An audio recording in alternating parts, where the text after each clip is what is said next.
I bet this style of card has a name, but I don't know what it is. But I just decided to make it and have fun with it, and I absolutely love how it turned out.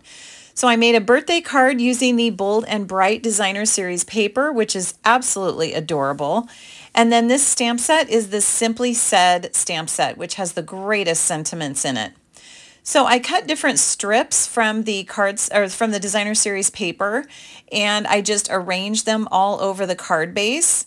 And then you can see how I'm laying it there to make sure that you do them straight.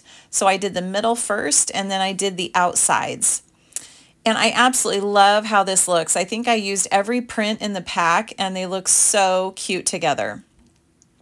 So I'm going to have all of the measurements and the details and close-up pictures on my website. You can go to madetocreatewithlisa.com, and I just called it a paper strip card. I didn't know what else to call it.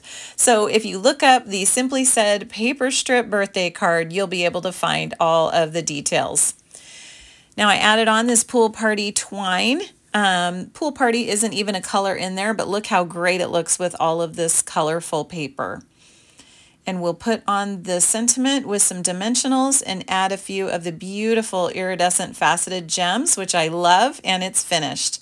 So head on over to my website and check it out. Thanks so much for being here. I hope you love this card. I want to try it out with some of our other Designer Series paper. I bet it would look fantastic too. Have a great day, and I'll talk to you again soon.